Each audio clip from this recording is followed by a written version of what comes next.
I want to make a correction. Ik wil een correctie aanbrengen. When you have a problem, Als je een probleem hebt, call the name of Jesus. roep de naam van Jezus aan. Because that's the name given above all other names. Want er is een naam gegeven boven elke andere naam. I remember you wanted them to call Jehovah Nissi, Jehovah Jireh. Ik herinner me dat all u... those names. That's okay. Ik herinner me dat u zei van u wilt dat ze ook roepen Jehovah Nissi, Jehovah Jireh. They are redemptive name of God. Ze zijn de verlossende namen van God. But I tell you, Satan will not bow to that name. Maar ik zeg u, Satan zal niet buigen voor die naam. There's no other name. Dat is geen enkele andere naam. Only the name Jehovah Jireh. Inclusief de naam Jehovah de voorziener. It's the name of Jesus. Dat is de naam van His Jezus. father did it that way. Mijn vader heeft het zo He gedaan. has highly exalted him Hij heeft hem hoog verheven. and given him a name that is above every other name. En heeft hem een naam gegeven boven elke andere naam. And at the mention of the name of Jesus, Maar bij het noemen van de naam van Jezus, right there where God is seated, daar waar God gezeten is, every angel must bow. elke engel moet buigen. Here on earth Hier op de aarde and under the earth. en onder de aarde. Because Omdat he chose hij koos ervoor to be he who he was and is. wie hij was en is. Let me tell you why the Father glorified him like that. Ik zal u vertellen waarom de Vader hem zo verheerlijkte. When you were born, Toen u geboren werd, you did not choose heeft u niet gekozen to be born. om geboren te worden. You did not choose U heeft niet gekozen your parents. door uw ouders. You did not choose U heeft niet gekozen where to be born. waar u geboren zou worden. But Jesus Maar is Jezus, the only one who chose to be born. hij is de enige die gekozen ervoor heeft om geboren te worden. And he chose his parents. En hij heeft zijn ouders gekozen. And those he chose, En degene die hij gekozen heeft, carpenters, timmerlieden, that couldn't even afford to buy a ram. die het zichzelf niet eens konden veroorloven een ram te kopen. They needed to buy a dove Ze moesten een duif kopen, so that they could bring Jesus to the temple. zodat zij Jezus naar de tempel konden He brengen. chose the city to be born. Hij koos de stad waar hij geboren zou And worden. that city is a city that's filled with thieves and robbers and rapists. And that's- Nazareth. En dat is een stad waar vele dieven en verkrachters wonen, Nazareth. And he chose to be a carpenter. En hij koos ervoor timmerman te worden. And he chose to go to the cross. En hij koos ervoor naar het kruis te gaan. And to die the death of a shameful culprit or sinner or a thief. Hij koos ervoor om aan het kruis And te gaan yes, als een dief. he was God. En toch was hij God. That's why the Father glorified him more than every other name. Daarom heeft de Vader hem verheerlijkt, meer dan welke naam dan ook. Raise up your hand. Uw hand omhoog. Father, in the name of Jesus, I thank you so much for what Jesus has done. Thank you because by his name we prevail. By his name we overcome. By his name demons tremble. At the mention of his name, every the demonic presence flee. At the name of Jesus Christ, every Satanist bow. At the name of Jesus, every cultist bow. At the name of Jesus, every witch, every wizard bow.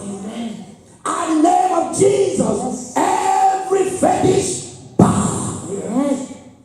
We thank you for that name. There is no other name given amongst men whereby we must be saved.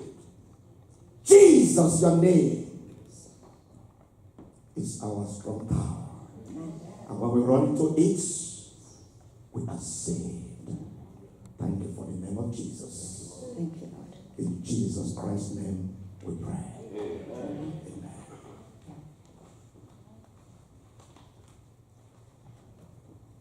Amen. I recognize some people in our midst. Ik heb een paar mensen gezien in ons midden.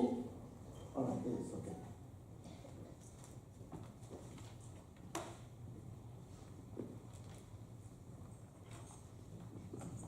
And I want to welcome them.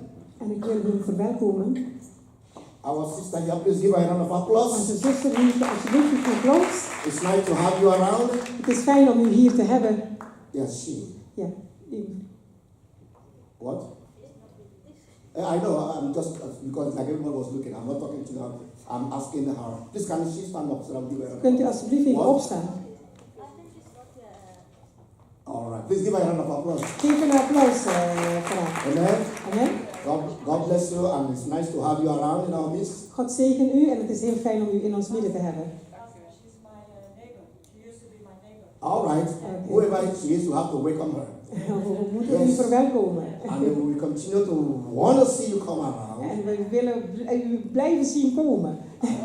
Yes, please. Nice to have you around. Het God is bless heel you. fijn om u te hebben. God zegen u. Amen. And I see also the couple there. Please, could you please stand up? So Ik zie ook de echtpaar hier. Give them a round of applause, Geef hen please. een applaus alsjeblieft. God bless you. This is Holy Life Ministries. God zegen u. Dit is Holy Life Ministries. And Pastor Lucky. Ik ben Pastor Lucky. So it's nice to have you around. Dus het is heel fijn om u hier te hebben. And please keep coming. En alsjeblieft blijf komen. And my brothers far away from Nigeria, Africa. En mijn broeders die komen uit Nigeria. Please give them a round of applause. Geef hen een applaus. They came here for an IT meeting. Ze zijn hier gekomen voor een IT-vergadering, bijeenkomst. And they've been around a couple of days now in Holland. En ze zijn al een paar dagen in Nederland. They visited me briefly last night. Ze zijn heel snel komen bezoeken afgelopen avond. They are with our deacons. Ze verblijven met onze dieken. And I'm sure by 3 o'clock they must be up and running En ongeveer 3 uur moeten ze heel snel weggaan to the airport. naar het vliegtuig. I plead the blood of Jesus Christ upon you. I cover you in the blood of Jesus Christ. There shall be no hijacker in that aircraft, and there shall be no problem with the engine. It shall not crash land, and you will not die, but you will live. That the same way I see you today, I will see you in any time you will come back again, because you are getting back home in one piece in the name of Jesus. And let the protection that is in the name of Jesus and the blood of sprinkling, the blood of Jesus cover you. And when you get back, you will share your testimony. Amen. In Jesus' name I pray. Amen. Amen. God bless you all. God zegen u allemaal. We have started this teaching, We zijn deze onderwijzing begonnen. which we started actually first week of January. De eerste week van januari zijn we hiermee And begonnen. I've been very slow with age, En ik doe daar heel rustig mee. so that we can be able to get the real thing, Zodat wij het echte eruit kunnen halen. so that we will be more practical with it, Zodat wij meer praktisch kunnen zijn daarmee. rather than just listening and studying age. Dan alleen maar even te luisteren en niks ermee te doen. Concerted Christians characteristics for 2019. Gezamenlijke christelijke karaktereigenschappen voor 2019. We want our character to be formed. Wij willen dat onze karakter gevormd We wordt. want God to change us. Wij willen dat God ons verandert. Not just for 2019, Niet alleen maar voor 2019, but upward. maar alles. That we continue. Zodat wij zo door blijven gaan. We were able to, I think this is not working as it were. It should be flipping. Or do we need to connect? All right, let me see. All right, it's working now. We have been able to go through a couple of my preambles, We zijn door een paar van deze punten heen gegaan. and I'm not going to repeat them again. En ik ga ze niet weer herhalen. But I might just swiftly go through them a little bit. Maar ik kan heel snel er doorheen gaan. I said it's very important that we must start with conversion. Ik zei dat het heel belangrijk was dat we zouden beginnen met bekering. Conversion is when we turn around to God. Bekering is wanneer jij verandert naar God toe. Conversion is when we feel that we need to change. Bekering is als wij voelen dat wij moeten veranderen. And we go to Jesus. En dan gaan we naar Jezus toe. Because we are hopeless. Omdat we hopeloos zijn. Because we have nothing Omdat we niks hebben. to show for our lifestyle. Om te laten zien van ons leven. We have missed Him. We hebben hem gemist. We are living in sin. We leven in zonde. We are being tortured and tormented We waren in strijd. because of the way we live. Vanwege de manier hoe wij leefden. And we know it. En wij weten het. Because something wants us to change. Maar iets dat wil dat wij veranderen. And that we want to change. En wij willen veranderen. And the biblical change En bijbelse verandering is that we have our character change. is dat wij onze karakter hebben die gaat veranderen. And we have our attitude and emotions and our view to change. En onze houding, onze manier van dingen zien, die moeten veranderen. That is very important. Dat is heel belangrijk. That we come to Jesus for conversion, Dat wij naar Jezus komen voor bekering. and you cannot get converted En je kan niet bekeerd worden until you are convicted and convicted totdat jij helemaal overtuigd bent by the Holy Spirit. door de Heilige Geest. Then the Holy Spirit will make you to confess. De Heilige Geest die laat jou biechten. You confess your sins Je biecht jouw zonde and you ask for forgiveness. en je vraagt voor vergeving. That is the beginning. Dat is het begin. Do not end up there. Blijf niet daar. Many people want to settle here. Vele mensen die willen hier blijven. That's why when you remain here, Daarom als je hier blijft, a lot of things will still crop up. veel dingen blijven steeds opkomen. There will be challenges. Er zullen challenges zijn. There will be your physical or your part of your body will like to provoke you again. Er zullen uitdagingen zijn. Je lichaam die wil weer dingen laten opkomen. It's called the flesh. Dat wordt genaamd het But vlees. if you don't train yourself deeper with the word, Maar als je jezelf niet dieper in het woord blijft bemoedigen. if you don't deal with some part of your body, Als je met bepaalde delen van je lichaam niet they afrekent. will still bring it back to your former lifestyle. Dan brengen ze het weer de vorige manier van leven van The jou. next thing we need to do Het volgende punt. is to get our conscience cleansed. Dat is onze geweten. Die moet schoongemaakt Our worden. conscience is very important. Ons geweten is heel belangrijk. And God works with our conscience. En God die werkt met ons geweten. A time will come, you will lose your conscience. Een tijd komt dat je je geweten zal verliezen. And your heart will not prick you up anymore. En je hart die zal je niet meer prikken. You will become desensitized. Dan word je helemaal zonder gevoelens. You will remain in sin. Dan blijf je in zonde. And the sin captures you. En de zonde die pakt jou. And you cannot be able to come out of the sin anymore. En hebt niet de mogelijkheid om meer uit de zonde te komen. You don't feel any guilt. Je voelt geen schuldgevoel. But when you surrender your conscience to God, Maar wanneer je je geweten neerzet tot God, God will prick up your conscience. dan zal God je geweten gaan prikken. He will make it alive again. Hij zal het weer tot leven brengen. And we spoke also, flip for me, oh sorry. We spoke also about consecration, We hebben ook gesproken over heiliging. which I did not go through in-depthly with that topic, consecration. Ik ben nog niet echt diep ingegaan in de So heiliging. I'm going to run it through today. Dus vandaag ga ik daarin. I have the remaining 4, 5, 6, 7 of them, Ik heb nog 4, 5, 6 van hun. of the subtitles that we're going to treat today. Van die onderwerpen dat wij vandaag gaan behandelen. Because I want to settle this. Want ik wil deze dus behandelen. Consecration is very important. Heiliging is heel belangrijk. Consecration is not when you are given water to drink in the church. Heiliging is niet wanneer je water geeft om te drinken in de kerk. Consecration is not when you are approved or maybe possibly you are ordained. Heiliging is niet wanneer je ingezalfd bent. But there is a biblical consecration Maar er is een bijbelse inzalving. that is very important. Dat is heel belangrijk. And that is only one way you can be able to live a life of a Christian. Daar is alleen maar één weg wat je kan leven voor christen. It's not enough that you are converted, Het is niet genoeg dat je bekeerd bent. but there is something very important. Maar er is iets dat heel belangrijk It is. is when you give yourself to God. Het is wanneer jij jezelf geeft aan God. It is when you set yourself apart. Het is wanneer je jezelf apart zet. For instance, if we are to have the queen or the king of Holland to come here today, Bijvoorbeeld als als de koningin of de koning van het land hier moet komen vandaag. a lot of things are going to take place. Heel veel dingen zullen plaatsnemen.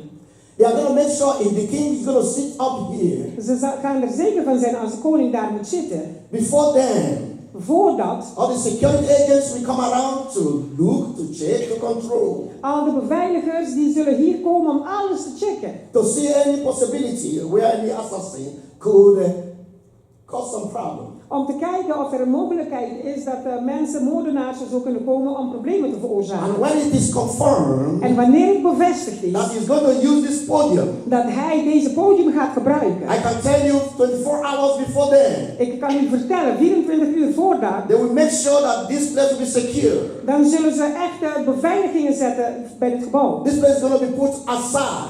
Deze plek die zal apart gezet worden. Those who usually come up here, Degenen die normaaliter hier opkomen, they will not be able to come up here. zij kunnen niet hier opkomen. And those who come to attend the church En degenen die naar de kerk toe komen, cannot be able to come up here die kunnen niet hier boven komen staan. because they are going to make a kind of demarcation. Want ze zullen een markering maken.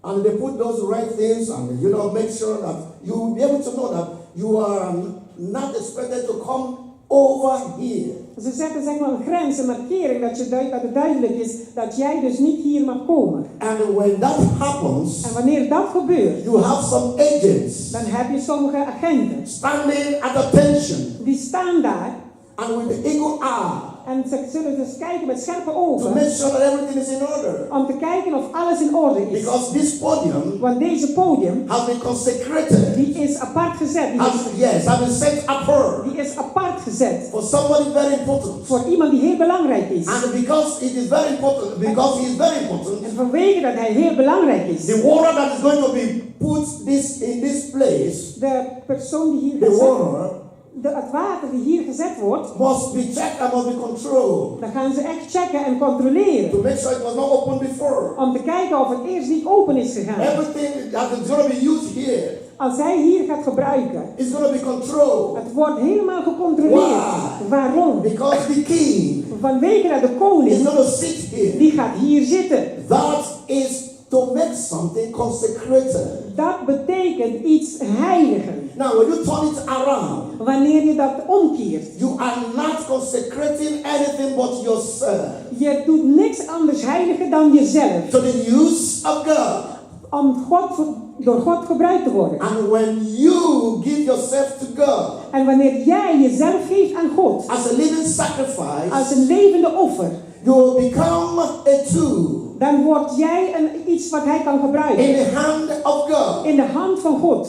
Which enemy, De vijand. which wizard, Dat de tovenaar. which will touch somebody who has given himself to God. Dat een heks niet kan vertellen. Giving yourself to God, no witch can touch you. Geen enkele voodoo die kan jou aanraken. Heks kan je aanraken. Because the mark of God is upon you. Want de stempel van God die is daar op je. Let's see a little bit of what we need to see. In Romans chapter 12, verses 1 and 2. Laten we gaan naar Romeinen 12, vers 1 en 2. I beseech you, therefore, brethren, by the mercies of God, that ye present your bodies a living sacrifice, holy, acceptable unto God, which is your reasonable service. This is another passage of consecration. Dit is een andere vers van heiliging. The one who consecrates himself Degene die zich heiligt, will be very careful what you use your eyes to see and to do. dan ben je heel voorzichtig waar je je ogen voor gebruikt om te kijken en te doen. It is called presenting your body a living sacrifice. Het betekent je lichaam geven als een levende offer. Sacrifice is something that has to go through pain. Offer betekent dat je door pijn gaat. No sacrifice is anything that makes anybody joyful. It is something that we go through test and pain. Geen offer betekent dat iedereen vreugdevol is. Maar offer betekent dat ga je door pijn heen. But in this time it's a living sacrifice. Maar in deze tijd is het een levende offer. You decided to keep yourself for God. Je hebt besloten om jezelf te houden voor God. You decided to consecrate your mouth. Je hebt besloten om je mond te That heiligen. your mouth will not be used for anything that is evil. Dat je mond voor niks gaat gebruikt worden voor de duivel. You decided to consecrate your eye. Je hebt besloten om je ogen te heiligen. That your eye will not be used to see anything that is evil. Dat je ogen niet gebruikt worden om niks slechts te zien. You consecrate your body. Je hebt je lichaam geheiligd. That's what we just read in this place. Dat hebben we net nu gelezen hier. Holy. Heilig. What is holiness? Wat is heiligheid? Some people think that holiness is try to walk like that Sommige mensen denken dat heiligheid dat je echt zo moet gaan lopen. and talk like that. En dat je ook zo moet gaan praten. Holy Spirit. Heilige geest. That is sanctimonium. Dat is gewoon, ja. It's just somebody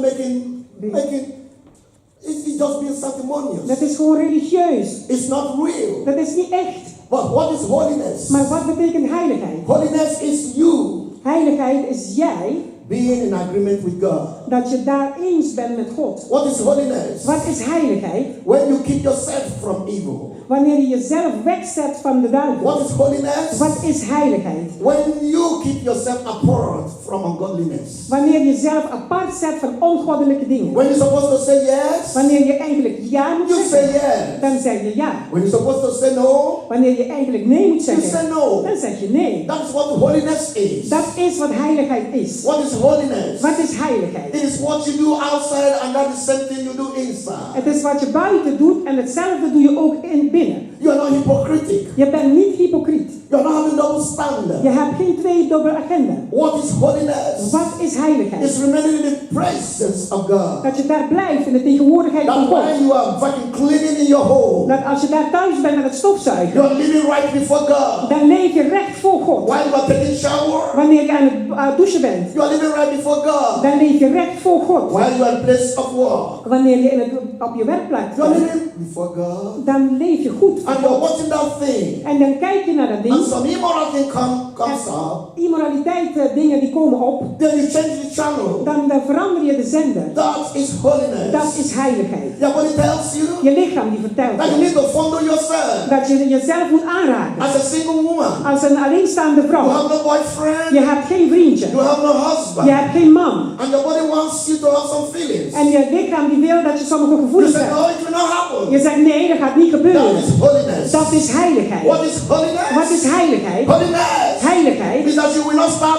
one another. is dat je elkaar niet gaat slaan. What is holiness? Wat is heiligheid? You will not gossip. Je gaat niet roddelen. What is holiness? Wat is heiligheid? It is you are not going to watch pornography. Is dat je geen pornografie kunt Oh, the bekijken. power of pornography Oh, de kracht van pornografie. has destroyed a lot of men and women. Die heeft heel veel vrouwen en mannen It verwoest. is one tool that the enemy uses. Het is een materiaal die de vijand gebruikt. It's a gentleman's sin. Het is een zonde van een man. It is gentleman's sin. Een zonde van de Heer. Because when we see you and you, we say that is a good man. Want als je iemand ziet en zegt, oh ja, dat is een goede He man. loves the wife. Hij houdt van zijn vrouw. He never had another woman. Hij heeft geen andere vrouw. He's faithful to his wife. Hij is betrouwbaar naar zijn vrouw. But he's been downtrodden by the power of pornography. Maar hij is neergehaald door de kracht van pornografie. Pornography is something that you can watch. Pornografie is iets wat je niet kan kijken. And you alone know about it. En jij alleen weet But daarover. God knows. Maar God weet. And Satan knows. En die weet ook. Satan knows. En Satan die weet het. And that's why you have problems. En daarom heb je You problemen. can be there to masturbate. Je kan daar zijn om te And only masturberen. you know. En alleen jij weet. But God knows. Maar God weet. And Satan knows. En Satan die weet het ook. That's why Daarom you have no challenge heb je geen over uitdaging Satan. over Satan. You have no power Je hebt geen kracht over demons. over demonen. Because of the secret things Vanwege die geheime dingen which you do. dat jij doet. But the Bible says, Maar de Bijbel die zegt, sanctify yourself or bring yourself heilig jezelf, as a commitment unto God. breng jezelf als een offer tot God. And Paul was begging them literally. En Paulus die was echt aan het smeken. He was begging the Roman Christians. Die was die Romeinse christenen aan het He smeken. said, I beseech you, Hij zegt, ik zeg tegen that jullie, the height of trying to plead. en dat is de hoogte zeg maar van een gesmeek. He said, I beg you, Hij zegt, ik smeek je.